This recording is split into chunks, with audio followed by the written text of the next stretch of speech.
Hello students, आज हम लोग शुरू करने वाले हैं टाइप नंबर 4 न्यूमेरिकल्स। अगर हम प्रीवियस लेक्चर की बात करें तो हमने टाइप नंबर 1, टाइप नंबर 2 और टाइप नंबर 3 पर न्यूमेरिकल्स करा चुके थे। आज हम टाइप नंबर 4 पर न्यूमेरिकल्स करने वाले हैं। टाइप नंबर जो 4 है वह है व्हीट स्टोन ब्रिज का कॉन्सेप्ट। बहुत सारे ऐसे इलेक्ट्रिकल सर्किट्स हैं जिसका सॉल्यूशन व्हीट स्टोन ब्रिज के कॉन्सेप्ट के आधार पर होता है। ऐसे तो व्हीट स्टोन ब्रिज का उपयोग बहुत ज़्यादा किया जाता है और बहुत सारे कार्यों में, लेकिन इलेक्ट्रिकल सर्किट को सोल्व करने के लिए या इक्विवेलेंट रेजिस्टेंस ज्ञात करने के लिए व्हीट स्टोन ब्रिज का जो कॉन्सेप्ट है काफ़ी मददगार साबित होगा। तो हम आज इसके कॉन्सेप्ट्स को काफ़ी बारीकी से देखेंगे और इसका एप्लीकेशंस कहाँ कहाँ होता है, इसका उपयोग कैसे किया जाता है, इन सब चीज़ों को आज के लेक्चर में हम लोग देखने वाले हैं। तो चलिए शुरुआत करते हैं व्हीट स्टोन ब्रिज का कॉन्सेप्ट। तो बोर्ड पर जाने से पहले हम व्हीट स्टोन ब्रिज के बारे में 2 या 3 लाइनें समझाने की कोशिश करता हूं ताकि आसानी से आपको समझ में आ जाए। व्हीट स्टोन ब्रिज 4 प्रतिरोध का समूह होता है जो ब्रिज के रूप में सजा दिया जाता है। यानी व्हीट स्टोन ब्रिज के अंदर 4 प्रतिरोध होता है और जिसका सजावट ब्रिज नुमा, जिसको हम कहते हैं सेतु नुमा स्ट्रक्चर में किया जाता है। पहला पॉइंट क्लियर हो गया। अगर हम इन स्टेटमेंट्स को अगर हम डायग्राम बना के देखें तो इसका डायग्राम इस प्रकार होगा। जरा देखिएगा तो कि व्हीट स्टोन ब्रिज के अंदर 4 प्रतिरोध होते हैं, 4 रेजिस्टेंस होते हैं। लीजिए हमने क्या किया, 4 रेजिस्टेंस बना दिया। This is the 1 resistance, this is the second resistance. ये R1 है, यह R2 है। दिस इज द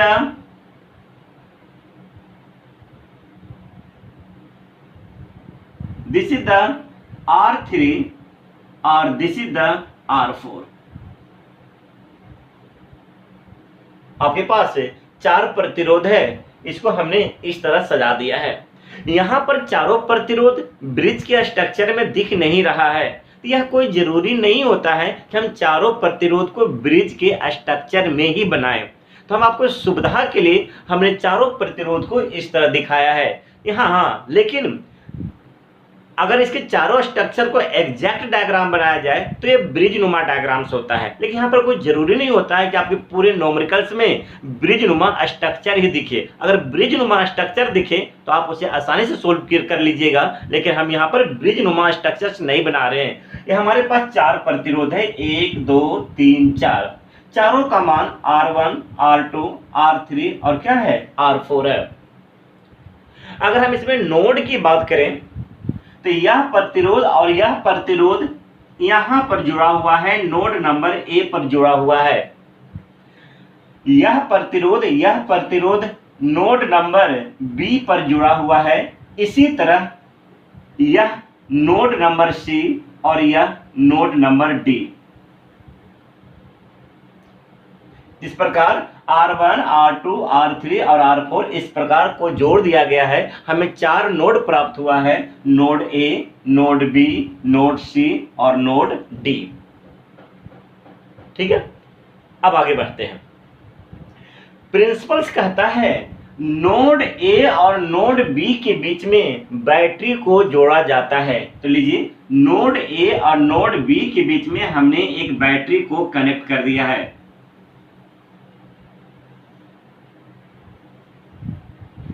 और नोड C और नोड D के बीच में एक गैल्वेनोमीटर कनेक्ट किया जाता है। गैल्वेनोमीटर क्या होता है अगला लेक्चर में पढ़ाया जाएगा। अभी इतना समझ जाइए कि नोड C और नोड D के बीच में एक खास प्रकार का प्रतिरोध जोड़ा जाता है जिसे हम गैल्वेनोमीटर कहते हैं। इस प्रकार हमने क्या किया, C और D के बीच में एक खास प्रकार का प्रतिरोध कनेक्ट कर दिया जिसको हम गैल्वेनोमीटर कहते हैं और इसके प्रतिरोध को हम Rg से दिखाएंगे। ठीक है, ये अब ये जो पूरा का जो पूरा स्ट्रक्चर प्राप्त हुआ है, यह ब्रिज व्हीट स्टोन ब्रिज का प्राप्त हुआ है। क्या है?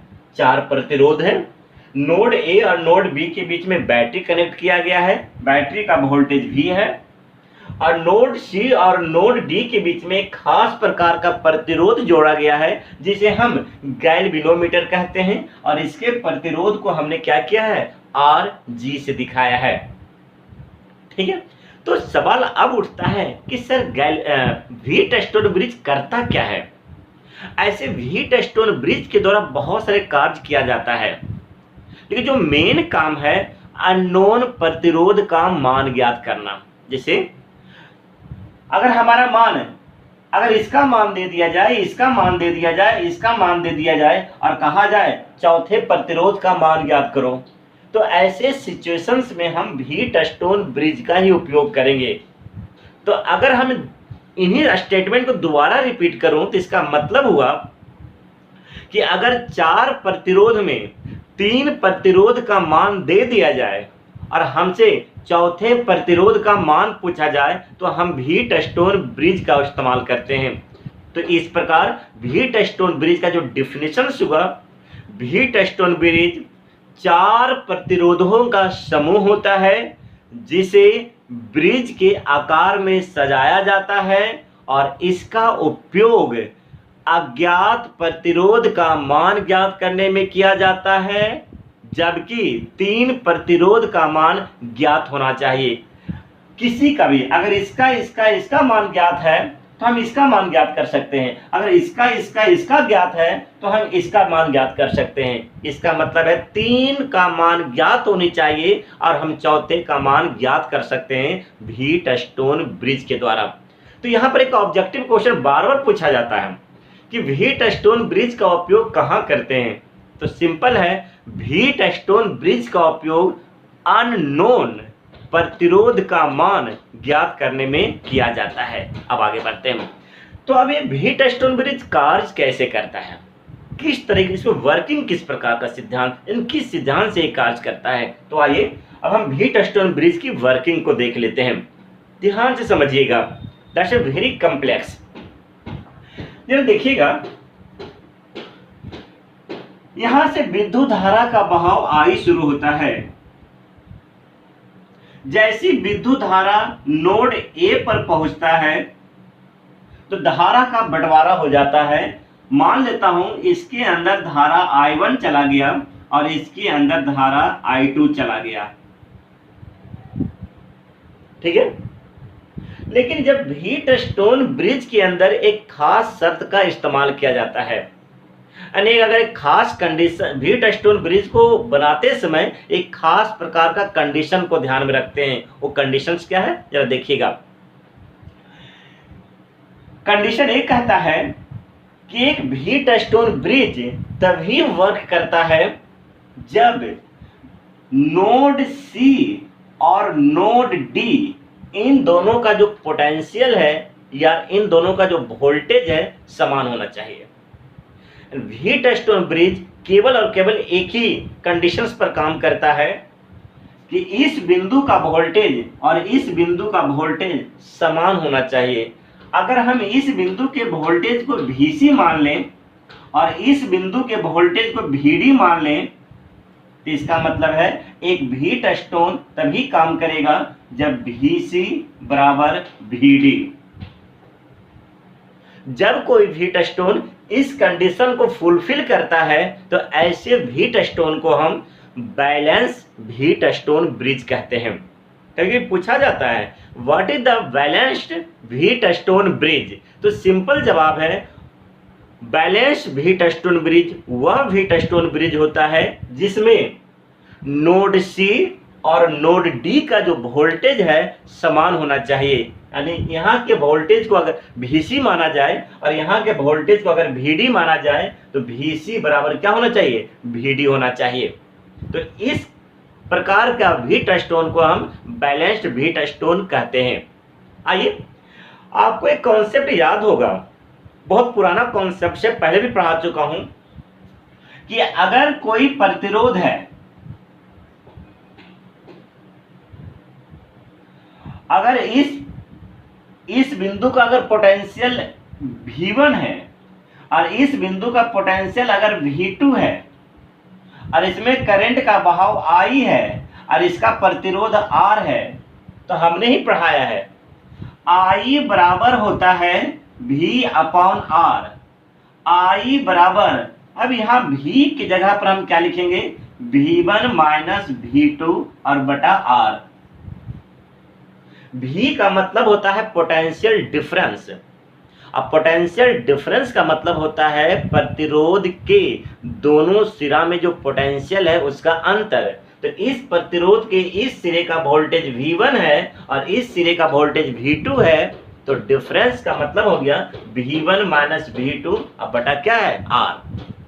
तो हीट स्टोन के अंदर जरा देखिए, तो हीट स्टोन के अंदर यहां का वोल्टेज और यहां का वोल्टेज कैसा है, बराबर है। लीजिए देखिए, तो यहां का वोल्टेज और यहां का वोल्टेज क्या है, बराबर है। लीजिए, जो वोल्टेज यहां है और वही वोल्टेज यहां है, इसका प्रतिरोध Rg है। तो अब आपसे कहा जाए इसमें करंट ज्ञात कीजिए, तो I बराबर क्या हो जाएगा, V/R। तो I बराबर V का मतलब वोल्टेज में अंतर, पोटेंशियल डिफरेंस। तो यहाँ का पोटेंशियल V है और माइनस यहाँ का पोटेंशियल V है और बटा Rg है। तो इस प्रकार I का मान कितना हो जाएगा, 0। तो यह चीजें कोई नई चीज नहीं है, पहले भी ये चीजों को हमने पढ़ा रखा है कि अगर कोई प्रतिरोध हो, लेट सपोज ए प्रतिरोध है, जब देखिए तो ए प्रतिरोध है और यहाँ का वोल्टेज और यहाँ का वोल्टेज अगर बराबर है, तो इसमें प्रवाहित होने वाला जो धारा है वो शून्य होगा। यह बात हम क्लासरूम में पढ़ा चुका हूं कि अगर किसी प्रतिरोध के दोनों सिरे का वोल्टेज अगर बराबर है तो इसके अंदर 0 करंट प्रवाहित होगा। क्यों होगा, I बराबर V बटा R। I बराबर V का मतलब होता है विभवांतर, जिसको हम पोटेंशियल डिफरेंस कहते हैं। तो V माइनस V अब बटा R बराबर क्या हो जाएगा, 0। तो इस प्रकार जरा देखना, तो बैलेंस्ड हीट स्टोन के अंदर यहां का वोल्टेज और यहां का वोल्टेज बराबर है, तो इसका मतलब है इसमें प्रवाहित होने वाला जो धारा होगा वो शून्य होगा। नहीं, एक बार और समझाने की पूरी कोशिश करता हूं, वन सेकेंड, एक बार और समझाने की पूरी कोशिश करता हूं, समझिएगा। देखिएगा, हीट स्टोन ब्रिज, 4 प्रतिरोध का समूह R1 R2 R3 R4। ये वर्क तभी करता है जब नोड A और नोड B के बीच में बैटरी को जोड़ा जाए और नोड C और नोड D के बीच में एक गैल्वेनोमीटर या एक खास प्रकार का प्रतिरोध जोड़ा जाए, जिसको हमने क्या बोला, Rg। अब आता है बैलेंस्ड हीट स्टोन ब्रिज, यानी संतुलित हीट स्टोन सेतु। तो संतुलित या बैलेंस्ड का मतलब होता है कोई भी हीट स्टोन ब्रिज बैलेंस्ड तभी कहलाएगा जब इस बिंदु का और इस बिंदु का वोल्टेज बराबर होगा। ये माना हुआ है, एज्यूम किया हुआ है कि अगर आपको बैलेंस करना है तो यहाँ का वोल्टेज और यहाँ का वोल्टेज को 0 मान लीजिए, बराबर मान लीजिए। हमने यही काम किया, यहाँ का वोल्टेज और यहाँ के वोल्टेज को बराबर मान लिया। जैसे हमने यहाँ का वोल्टेज और यहाँ का वोल्टेज को बराबर मान लिया, तो इसमें प्रवाहित होने वाला जो करंट है उसका मान शून्य हो जाएगा।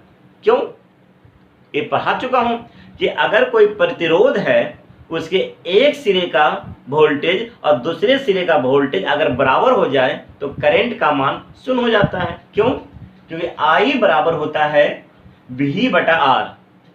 V का मतलब विभवांतर, यानी वोल्टेज में अंतर। दो समान चीज का अंतर हमेशा शून्य होता है, तो इसका मतलब I का मान क्या हो जाएगा, 0 हो जाएगा। चलिए अब इसे हम इरेज कर लेते हैं।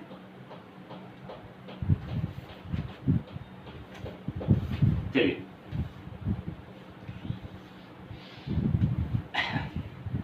अब यहां समझिएगा, हमने क्या शर्त माना कि VC बराबर क्या हो जाएगा, VD। इसी वजह से आई जी का मान क्या हो जाएगा 0। इस बिंदु के वोल्टेज को हमने VA माना, इस बिंदु के वोल्टेज को हमने VB माना, इस बिंदु के वोल्टेज को हमने VC ऑलरेडी बांध चुके हैं, और इस बिंदु के वोल्टेज को हमने क्या माना VD माना। तो चलिए अब हम बैलेंस्ड भी टचस्टोन ब्रिज के लिए एक्सप्रेशन फाइंड आउट करने जा रहा हूं कि एक बैलेंस्ड भी टचस्टोन ब्रिज का समीकरण क्या होता है, उसे फाइंड आउट करने जा रहा हूं। चलिए जरा समझते हैं। स्टूडेंट ध्यान से समझने की पूरी कोशिश कीजिएगा। अगर इस डायग्राम को, क्योंकि डायग्राम बहुत बड़ा बना हुआ है, इसे हमें छोटा कर लेना होगा क्योंकि हमें बहुत कुछ लिखना है। तो आइए इस डायग्राम को छोटा करते हैं।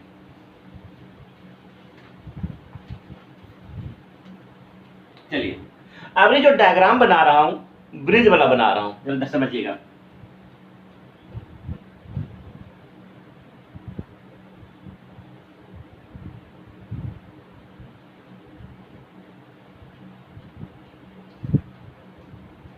यह A है, यह B है, यह C है, यह D है। आपसे कहा था कि A और B के बीच में बैटरी है और C और D के बीच में एक खास प्रकार का प्रतिरोध है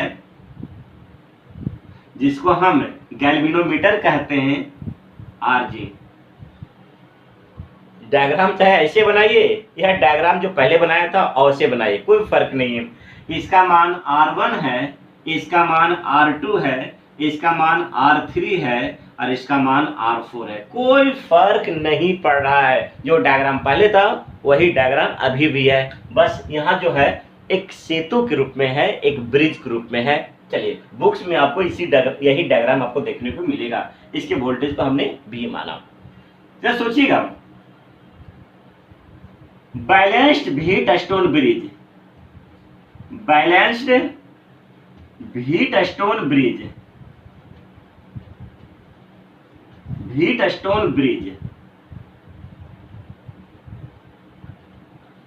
और हमें सिलेबस में केवल बैलेंस्ड भी टचस्टोन ब्रिज ही पढ़ना है, ठीक है। तो कोई भी टचस्टोन ब्रिज बैलेंस्ड तभी कहलाता है, यानी कोई भी टचस्टोन ब्रिज संतुलित तभी कहलाता है जब यहाँ का वोल्टेज और यहाँ का वोल्टेज क्या होगा, बराबर होगा। इसका मतलब है VC बराबर VD। जब वोल्टेज बराबर होगा तो इसमें बहने वाला जो करंट है उसका मान कितना हो जाएगा, 0। यहाँ के वोल्टेज को हमने VA माना, यहाँ के वोल्टेज को हमने VB माना। अब आइए स्टूडेंट्स तैयार हो जाओ समझने के लिए। मान लेता हूं विद्युत धारा का बहाव I है। जैसे ही इस बिंदु पर पहुंचा तो करंट का बंटवारा हो गया, इधर की ओर I1 जाने लगा और इधर की ओर I2 जाने लगा। अब आइए, अब धारा I1 आगे की ओर बढ़ेगा। जब यहां पहुंचेगा तो अगेन दो रास्ता मिलेगा, एक इधर और एक इधर। तो अब जरा सोचिए, हम पहले ही कह चुका हूं कि इधर की ओर जाने वाला करंट का मान 0 है, यानी इधर कोई भी करंट नहीं जा सकता है। तो ऐसे सिचुएशन में I1 इस रास्ते से होकर ही जाएगा। तो इसका मतलब है आगे I1 चला जाएगा इस रास्ते से नहीं जा सकता है, क्योंकि शर्त कहता है इस रास्ते में करंट का बहाव 0 होनी चाहिए। अब यह I1 आगे की ओर बढ़ रहा है। अब यहां पहुंचिए, यहां से I2 करंट चला। जैसे ही इस बिंदु पर पहुंचेगा तो अगेन दो रास्ता है, यह और यह। ये रास्ता में नहीं जा सकता है क्योंकि शर्त है कि इस रास्ता में करंट का मान 0 है। तो जो I2 करंट है यहां से होते हुए आगे बढ़ेगा। लीजिए, ऊपर से I1 आ रहा है, इधर से I2 जा रहा है, और अगेन दोनों मिल करके I बना देगा और पुनः कहां चला जाएगा, बैटरी के अंदर चला जाएगा। तो चलिए अब हम डिराइव करने के लिए तैयार हो जाइए, फार्मूला डिराइव करने के लिए तैयार हो जाइए।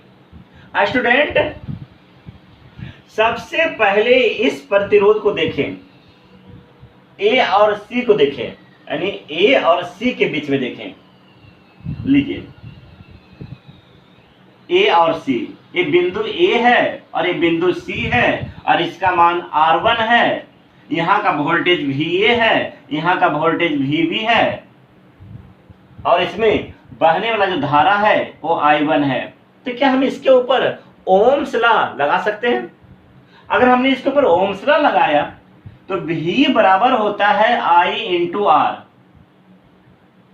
V का मतलब होता है विभवांतर, तो VA माइनस VB बराबर I की जगह पर I1 और R की जगह पर R1, समीकरण नंबर 1।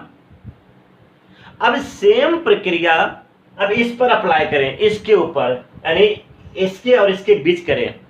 तो अगर आप दिमाग का इस्तेमाल करेंगे, अब खुद से बनाने की कोशिश करेंगे, क्योंकि यहाँ पर स्पेस की कमी है, तो ऐसे सिचुएशन में बार बार हम डायग्राम नहीं बना सकते हैं। तो हम क्या कर रहे हैं, इसे जरा देखिएगा, यहाँ का वोल्टेज VC है, यहाँ का वोल्टेज VB है, तो VC माइनस VB बराबर I1 इंटू R2, समीकरण नंबर 2। अब आगे बढ़ते हैं। अब सेम कॉन्सेप्ट यहां पर लागू करें, यहां पर इसके और इसके बीच लागू करें। यहां का वोल्टेज VA है, यहां का वोल्टेज VD है, VD है, तो सेम ओम्स लॉ लगा दीजिए। तो VA माइनस VD बराबर I की जगह पर कितना हो जाएगा, I2, और R की जगह पर कितना हो जाएगा, R4, समीकरण नंबर 3।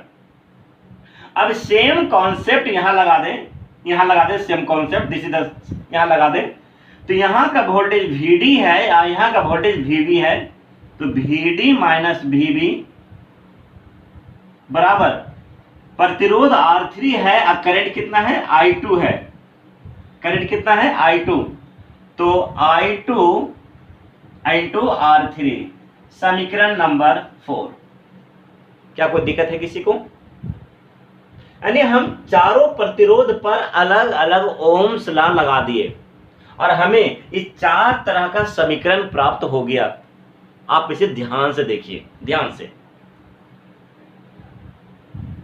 यानी हमें 4 तरह का समीकरण फाइंड आउट करना ही होगा। प्रत्येक प्रतिरोध पर, इस पर, इस पर, इस पर, इस पर आपको ओम्स लॉ लगाना होगा और ये 4 प्रकार का समीकरण आपको मिल जाएगा। तो चलिए अब क्या करना है, हमें 4 प्रकार का समीकरण प्राप्त हो गया। समीकरण 1 में समीकरण 2 को भागा दे दीजिए, डिवाइड इक्वेशन 1/2, यानी 1 में 2 से भागा दे दीजिए। तो इसका मतलब हो गया VA माइनस VB अब बटा VC माइनस VB बराबर I1 इंटू R1 अब बटा I1 इंटू R2। तो इससे इसे कैंसिल हो गया, हमारे पास जो रिजल्ट प्राप्त हुआ VA माइनस VB अब बटा VC माइनस VB बराबर क्या प्राप्त हुआ, R1 बटा R2।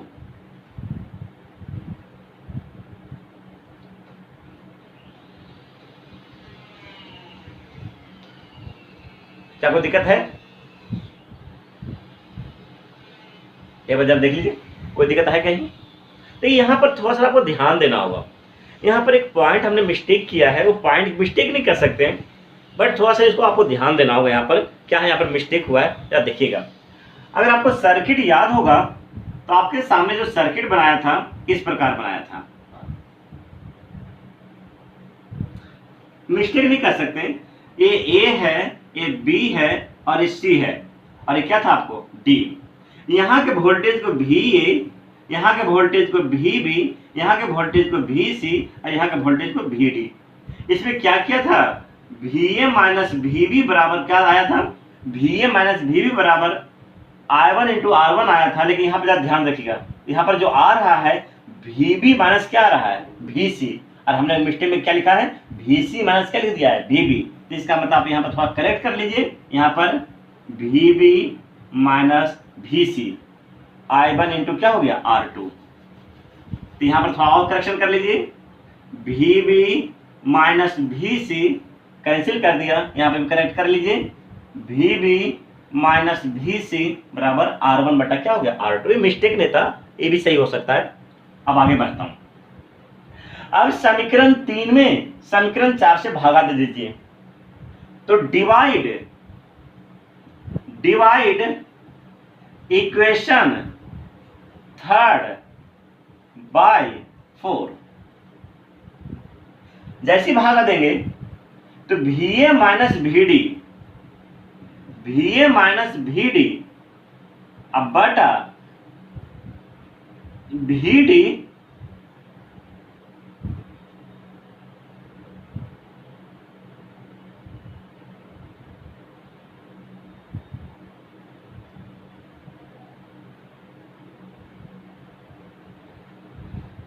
चलिए थोड़ा वेट कर लीजिए, यहाँ पर भी शायद कोई मिस्टेक आ रहा है, यहाँ पर ध्यान रखिएगा। तो अगर एक बार और डायग्राम बना लीजिए, ये मिस्टेक थोड़ा ध्यान रखिएगा, यहाँ थोड़ा सा मिस्टेक है। अगर डायग्राम का बार बार चेक करें, नामकरण में चेक है, अगर हमने इसको ए माना, इसको बी माना, इसको सी माना, इसको डी माना, तो VA माइनस VD, अब VD माइनस क्या होता है VC, यहाँ पर होना चाहिए VC होना चाहिए, दिस इज द VC होना चाहिए, कोई दिक्कत नहीं, आई एम सॉरी, यहाँ पर VC होना चाहिए। तो एक काम करें, VA माइनस VD बराबर I2 इंटू R4, यहाँ पर क्या करें VD माइनस VC बराबर I2 इंटू R4 और बटा I2 इंटू R3। I2 से I2 कैंसिल हो गया, तो हमारे पास क्या बच गया VA माइनस VD और VA माइनस VD बटा VD माइनस VC बराबर R4 और बटा क्या हो गया R3। क्या स्टूडेंट्स कोई दिक्कत है आपको? नहीं। तो इस प्रकार हमने क्या देखा, इस प्रकार हमें एक समीकरण यहां प्राप्त हुआ है और एक समीकरण हमें यहां प्राप्त हुआ है। इस समीकरण को समीकरण नंबर 5 मान लेते हैं और इस समीकरण को समीकरण नंबर 6 मान लेते हैं। ये जो समस्या आ रहा है छोटा बोर्ड रखने की वजह से आ रहा है, हमें यहाँ स्पेस की कमी हो जाती है, और चलिए कोई बात नहीं। अब क्या करते हैं,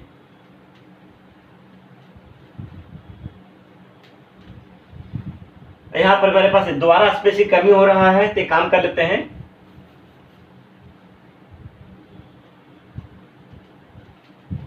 दोबारा हमें स्पेस की कमी हो रहा है, तो यहाँ पर इसी समीकरण को यहाँ लिख देते हैं, VA माइनस VD बटा VD माइनस VC बराबर R4 बटा R3।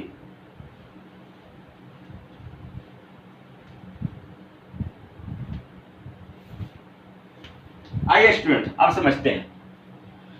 अभी आपसे कहा था कि जो VB बराबर हमेशा VD होता है। आपसे कहा था कि VB का जो वोल्टेज होता है किसके बराबर होता है, VD के बराबर होता है। कब? जब हमने इसको पढ़ाना शुरू किया था तो आपको एक कंडीशन लेके चला था, VB बराबर क्या होता है VD। तो जहां जहां VB दिख रहा है, जब देखिए तो समीकरण नंबर 5 की बात कर रहा हूं, यूजिंग इक्वेशन 5, तो जहां जहां भी दिख रहा है, VB दिख रहा है, वहां वहां हम VD रख देते हैं। तो इस प्रकार VA माइनस VD और बटा VD माइनस VC बराबर क्या आ गया R1 बटा R2। स्टूडेंट्स क्या कोई दिक्कत हो रहा है? नहीं। अब इस समीकरण को और इस समीकरण को बड़ा ध्यान से देखिए, VA माइनस VD और VD माइनस VC, यहाँ देखिए VA माइनस VD और VD माइनस VC, तो यह और यह आपस में कैसा है, बराबर है। जब यह और यह आपस में बराबर हो गया तो यह और यह भी आपस में क्या हो जाएगा, बराबर हो जाएगा। तो इस प्रकार हमारे सामने एक समीकरण आ गया, R1 बटा R2 बराबर R4 बटा R3। यही जो समीकरण कहलाता है व्हीट स्टोन ब्रिज का समीकरण कहलाता है। यानी R1 बटा R2 बराबर R4 बटा क्या है R3, यानी R1 बटा R2 बराबर R4 बटा क्या है R3। यह जो समीकरण आया है यह बैलेंस्ड, बार बार सुनिएगा, बैलेंस्ड व्हीट स्टोन ब्रिज का है। बैलेंस्ड व्हीट स्टोन ब्रिज इसलिए है क्योंकि हमने एक शर्त का उपयोग किया है VB बराबर VD, तभी जाकर के यह समीकरण आ पाया है। अगर हम इसका इस्तेमाल ना करें तो कभी भी यह समीकरण प्राप्त नहीं कर सकते हैं। यह जो शर्त होता है वो बैलेंस्ड व्हीट स्टोन ब्रिज बनाने के लिए होता है। तो हम कह सकता हूं यह जो समीकरण होगा यह होगा बैलेंस्ड व्हीट स्टोन ब्रिज का समीकरण। अंडरस्टैंड? तो अब हम क्यों नहीं, जितना हमने एक्सप्लेन किया है इस एक्सप्लेनेशन में थोड़ा मिस्टेक भी हुआ है। मिस्टेक होने की वजह से रिप्रेजेंटेशन है, यानी ABCD का रिप्रेजेंटेशन है और वहीं पर थोड़ा सा मिस्टेक हुआ है, कभी कभी B के जगह पर C जरूर हो गया है। तो इस बात को आपको ध्यान रखना होगा, ठीक है? ये माइनर मिस्टेक्स है, इस बात को आपको ध्यान रखना होगा। अब हम क्या कर रहा हूं कि व्हीट स्टोन ब्रिज का एनालिसिस करने जा रहा हूं कि इसका उपयोग कैसे हम लोग करते हैं और क्या क्या प्रश्न बोर्ड में पूछा जाता है और इसका उपयोग करके न्यूमेरिकल को कैसे सोल्व किया जाता है, इन सब पॉइंट्स को देखने जा रहे हैं। तो चलिए, right heading analysis of wheat stone bridge.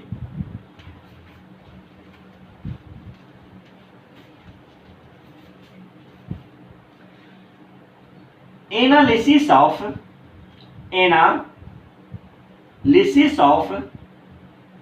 Balanced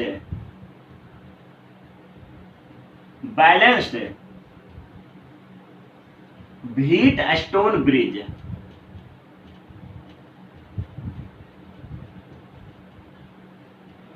इसका मतलब हो गया विश्लेषण।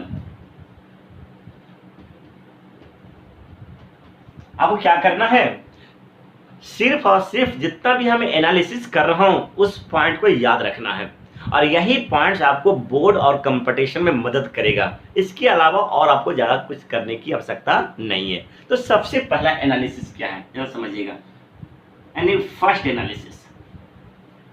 स्टूडेंट्स,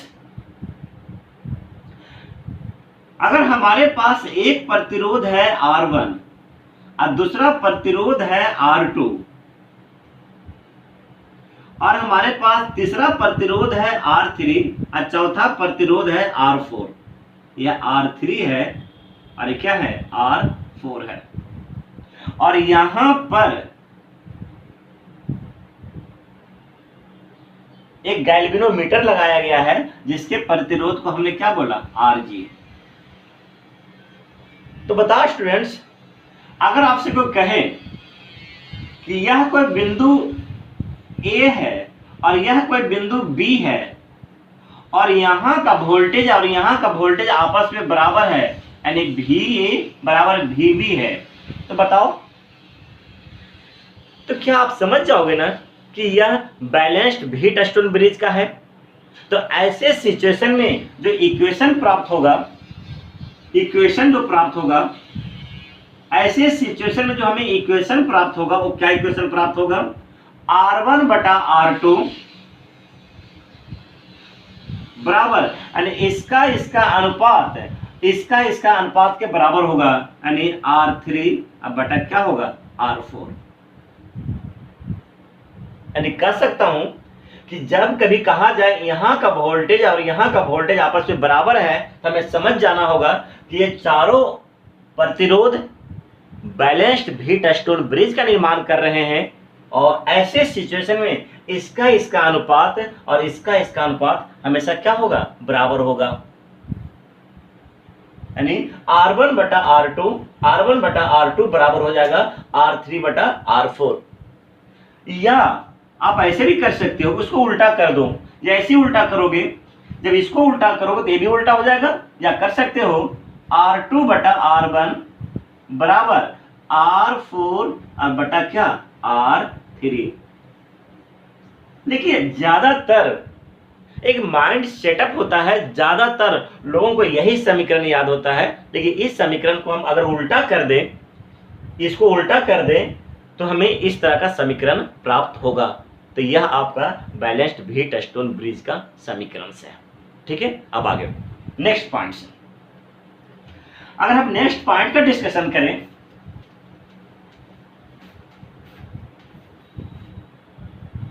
नेक्स्ट सेकेंड पॉइंट से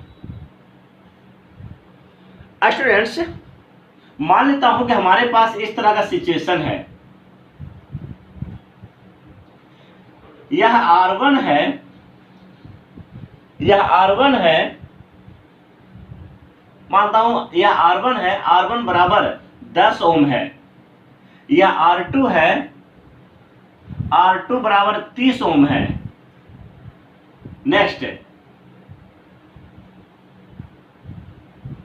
नेक्स्ट ये R3 है, R3 बराबर 20 ओम है, और हमसे कहा जाए चलो इसका मान ज्ञात करो, इसका मान ज्ञात करो, और कह दे हमसे कि इसमें बहने वाला जो धारा है I का मान कितना है, 0 है। तो आप ही बताओ, इसमें I का मान 0 है, ये तभी संभव होगा जब यह बैलेंस्ड व्हीट स्टोन ब्रिज होगा।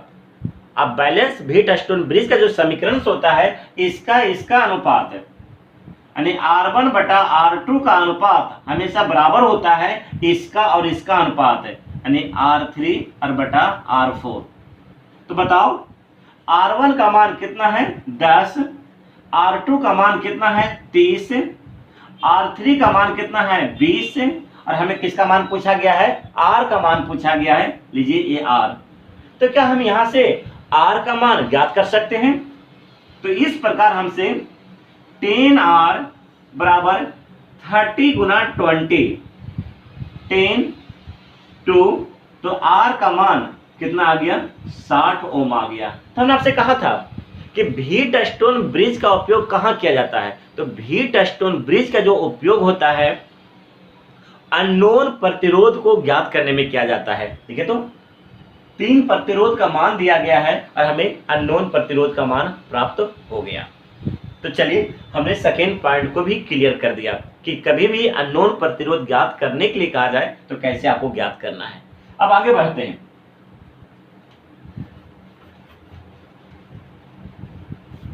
चलिए आगे बढ़ते हैं थर्ड पॉइंट से।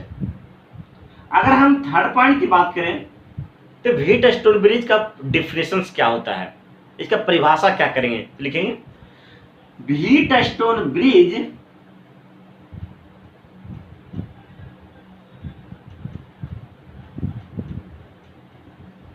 is the group of 4 resistance, group of 4 resistance in the form of bridge. It is used to find the value of unknown resistance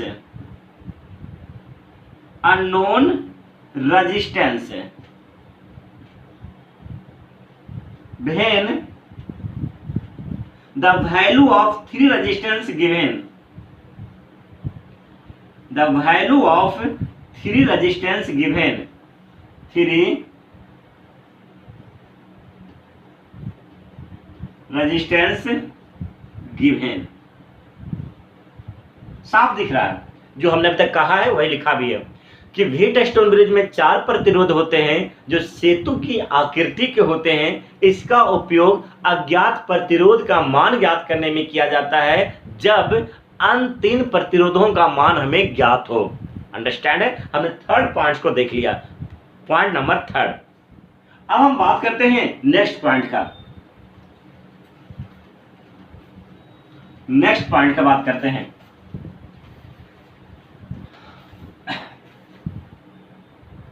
students, अगर हम नेक्स्ट पॉइंट की बात करें कभी कभी एक प्रश्न पूछा जाता है जो बहुत बार बोर्ड में पूछा गया है, क्या व्हीट स्टोन ब्रिज का उपयोग करके लो रेजिस्टेंस या हाई रेजिस्टेंस ज्ञात किया जा सकता है? तो इसका जवाब आएगा नहीं।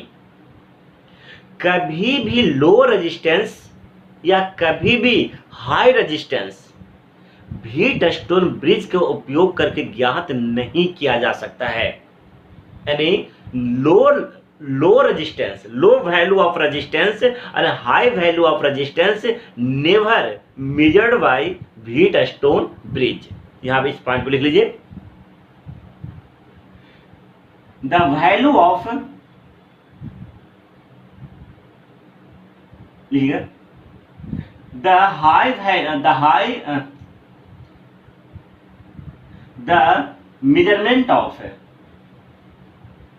the measurement of low value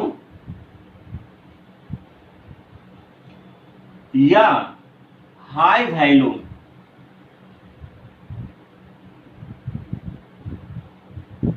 of resistance by the Wheatstone bridge, by the Wheatstone bridge, by the Wheatstone bridge, by the Wheatstone bridge, never possible, never possible। ये बहुत बार पूछा भी गया है, क्या व्हीटस्टोन ब्रिज से हाई वैल्यू रेजिस्टेंस या low value resistance ज्ञात किया जा सकता है? नहीं ज्ञात किया जा सकता है, कभी नहीं ज्ञात किया जा सकता है। अब नेक्स्ट पॉइंट जो बहुत बहुत बहुत ज्यादा इंपॉर्टेंट है कि व्हीटस्टोन ब्रिज कॉन्सेप्ट का जो उपयोग होता है इक्विवेलेंट रेजिस्टेंस ज्ञात करने में कैसे किया जाता है, और इक्विवेलेंट रेजिस्टेंस व्हीटस्टोन ब्रिज के सिद्धांत से कैसे ज्ञात किया जाता है आसानी से। जरा देखते हो नेक्स्ट पॉइंट्स।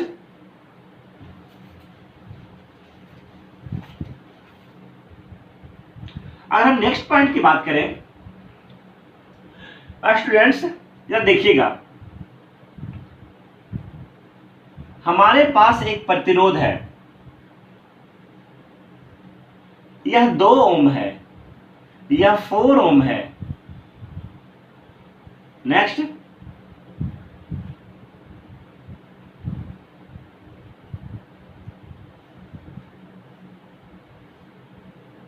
यह पॉइंट ए है और यह पॉइंट बी है, यह 6 है, यह 12 ओम है और यह 6 ओम है। यहां पर एक प्रतिरोध है 10 ओम, और आपसे कहा गया है find R equivalent. That's very important. कैसे आर इक्विवेलेंट ज्ञात करेंगे? हमको बिंदु ए और बिंदु बी के बीच में आर इक्विवेलेंट ज्ञात करना है। तो यहां पर कौन सीरीज में है और कौन पैरेलल में है पता ही नहीं चल रहा है। तो ऐसे सिचुएशन में क्या करेंगे, यार देखिएगा, इसे R1 मान लीजिए, इसे R2 मान लीजिए, इसे R3 मान लीजिए और इसे R4 मान लीजिए। अब आप क्या करें कि R1 बटा R2 कीजिए, तो R1 बटा R2 2 बटा 4 बराबर 1/2। फिर R3 बटा R4 कीजिए, R3 बटा अगर R4 करेंगे तो यहाँ पर कितना है 6 बटा 12 अगेन 1/2। तो बताइए यह R1 बटा R2 बराबर R3 बटा R4 ये कहाँ होता है? ये क्या बैलेंस्ड व्हीटस्टोन ब्रिज का समीकरण है ना? हाँ, this is the balanced Wheatstone bridge. इसका मतलब दिख रहा है यह एक बैलेंस्ड व्हीटस्टोन ब्रिज है। और जब बैलेंस्ड व्हीटस्टोन ब्रिज होगा तो क्या इस हिस्सा से करंट का मान कितना हो जाएगा? 0 हो जाएगा। तो नियम कहता है कि जिस प्रतिरोध से करंट का बहाव 0 होता है उस प्रतिरोध को हटा देना चाहिए। तो ऐसे सिचुएशन में इस प्रतिरोध को हम हटा देते हैं। जैसी प्रतिरोध हटा, हमारा जो डायग्राम बनेगा वो इस प्रकार बनेगा। जरा देखिएगा, यह कितना है 2 ओम का है ये 4 ओम का है। नेक्स्ट या 6 ओम का है और ये 12 ओम का है। ये बिंदु ए है और ये बिंदु बी है। अब आपसे कहा जाए आर इक्विवेलेंट ज्ञात कीजिए, तो आसानी से आर इक्विवेलेंट ज्ञात कर सकते हैं। क्यों? देखिए तो यह और यह कैसा है? सीरीज में। और यह कैसा है? सीरीज में। इसका मतलब है यह और यह अगर सीरीज में है तो इसे हम 4 2 6 ओम लिख सकते हैं। और यह सीरीज में है तो 12 6 18 ओम लिख सकते हैं। और अब यह और यह कैसा हो जाएगा? पैरेलल में हो जाएगा। तो पैरेलल का इस्तेमाल करके आराम से इसे आप सोल्व कर सकते हैं। ठीक है, तो इस प्रकार हमने क्या देखा कि व्हीटस्टोन ब्रिज का उपयोग आर इक्विवेलेंट ज्ञात करने में कैसे किया जाता है। तो स्टूडेंट, हम यहाँ पर एक होमवर्क दे देते हैं, आप इस होमवर्क को बना करके कमेंट बॉक्स में जरूर डाल दीजिएगा। आर इक्विवेलेंट ज्ञात करने के ऊपर है, व्हीटस्टोन ब्रिज का उपयोग करके आर इक्विवेलेंट ज्ञात करना है आपको। चलिए, दैट्स होमवर्क है।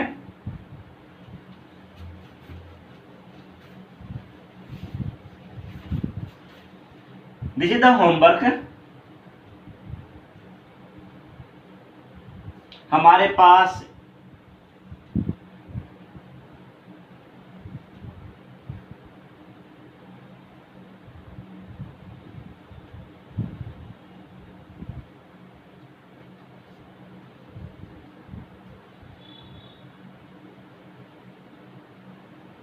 ठीक है, यह है 5 ओम का, यह है 20 ओम का, यह है 2 ओम का, यह है 8 ओम का, और हमारे पास यहां पर एक प्रतिरोध है जो है 100 ओम का। यह है बिंदु ए और यह है बिंदु बी। हमें क्या करना है? ए तथा बी के बीच आर इक्विवेलेंट ज्ञात करें। चलिए, यानी आपको क्या करना है? सारे प्रतिरोध को हटा देना है और सारे प्रतिरोध को हटा करके केवल और केवल एक प्रतिरोध लगाना है, उसी को हम आर इक्विवेलेंट कहेंगे। और इसमें क्या होगा? स्पष्ट दिख रहा है कि यहाँ पर व्हीटस्टोन ब्रिज का ही कॉन्सेप्ट लगेगा। तो चलो, अब हम टाइप नंबर 4 न्यूमेरिकल्स कवर कर लिया। टाइप नंबर जो 4 न्यूमेरिकल्स था वो व्हीटस्टोन ब्रिज के सिद्धांत पर था। तो व्हीटस्टोन ब्रिज क्या होता है और हमने ये देखा। व्हीटस्टोन ब्रिज 2 प्रकार का होता है, एक बैलेंस्ड भी होता है, एक अनबैलेंस्ड भी होता है। लेकिन हमें जो भी सिलेबस में पढ़ना है वो केवल बैलेंस्ड व्हीटस्टोन ब्रिज पढ़ना है। ठीक है, तो बैलेंस्ड व्हीटस्टोन ब्रिज पढ़ने के लिए हमने एक शर्त रखी थी, वीबी बराबर क्या रखी थी? वीसी रखी थी।